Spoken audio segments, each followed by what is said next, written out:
Assalamualaikum warahmatullahi wabarakatuh. Saya Mareta Elinda Putri, mahasiswa PPL dari Universitas Muhammadiyah Metro, Program Studi Pendidikan Sejarah, akan menyampaikan materi tentang perjuangan mempertahankan integrasi Negara Kesatuan Republik Indonesia. Baik, langsung saja. Yang pertama ada latar belakang. Sejarah panjang perjuangan bangsa Indonesia telah mencapai puncak dengan proklamasi kemerdekaan Indonesia pada tanggal 17 Agustus 1945. Waktu itu, Jepang mengalami kekalahan dengan sekutu, sehingga keadaan ini dimanfaatkan sebaik-baiknya oleh bangsa Indonesia untuk memproklamasikan kemerdekaannya.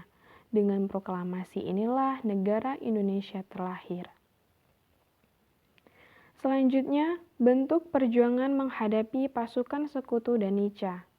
Yang pertama ada perjuangan secara fisik, antara lain adalah peristiwa 10 November di Surabaya, Bandung Lautan Api, pertempuran Ambarawa, pertempuran Medan Area, dan peristiwa Merah Putih di Manado.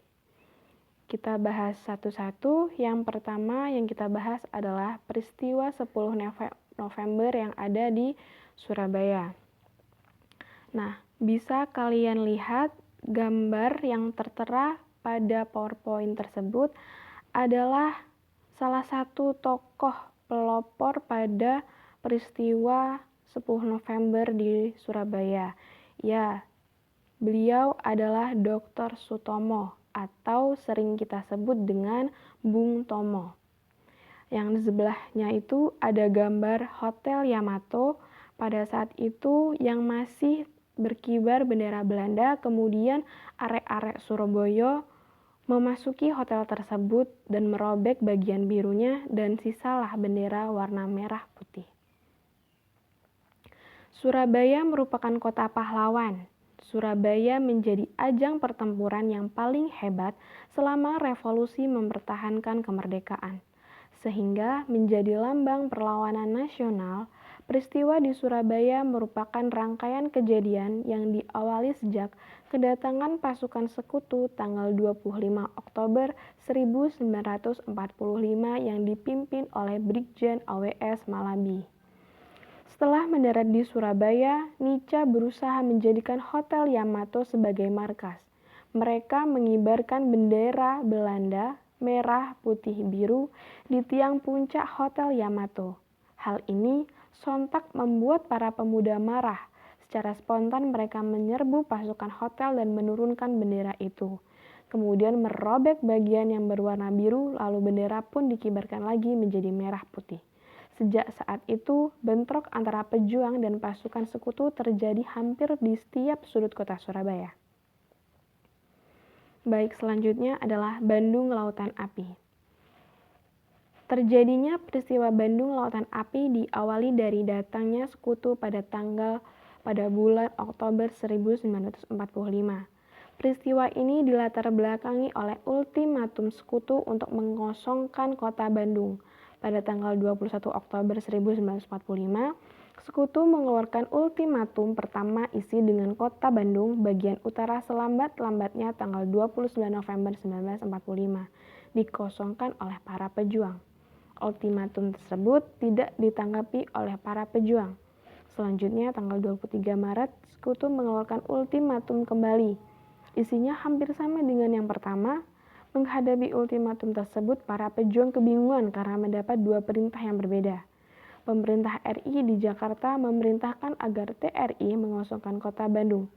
Sementara markas TRI di Yogyakarta menginstruksikan agar Bandung tidak dikosongkan. Akhirnya, para pejuang mematuhi perintah dari Jakarta. Para pejuang meninggalkan Bandung, namun sebelum mereka menyerang sekutu dan membumi hanguskan kota Bandung. Selanjutnya ada pertempuran Ambarawa yang dipelopori oleh Jenderal Sudirman.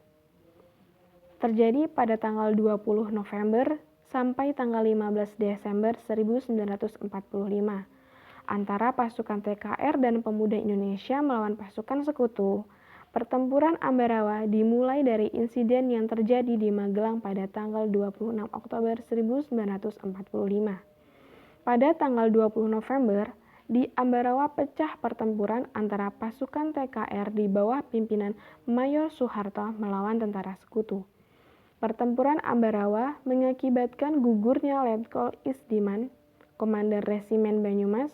Posisi Letkol Isdiman kemudian digantikan oleh Letkol Sudirman. Kota Ambarawa berhasil dikepung selama 4 hari 4 malam oleh pasukan RI. Mengingat posisi yang telah terjepit, maka pasukan sekutu meninggalkan kota Ambarawa menuju Semarang. Keberhasilan TKR ini menjadi salah satu peristiwa penting dalam perjuangan pemerintahan kemerdekaan Indonesia. Selanjutnya adalah pertempuran Medan Area. Nah, ini adalah peristiwa Medan Area, bisa kalian baca. Selanjutnya juga ada pertempuran peristiwa Merah Putih di Manado. Nah, kalian bisa melihat gambar tersebut. Ini adalah monumen memperingati atau melambangkan bahwa pada hari tersebut terjadilah peristiwa Merah Putih yang ada di Manado. Selanjutnya, perjuangan secara diplomatik. Yang pertama tadi kita telah membahas tentang perjuangan secara fisik. Perjuangan secara fisik itu artinya perjuangan yang dilakukan oleh para pejuang dengan berupa peperangan. Nah, yang kedua ini adalah perjuangan secara diplomatik, yaitu perjuangan yang dilakukan oleh para pejuang dengan cara perjanjian-perjanjian. Seperti Perjanjian Linggarjati, Perjanjian Renville, Perjanjian Romroyen, dan Konferensi Meja Bundar atau KMB.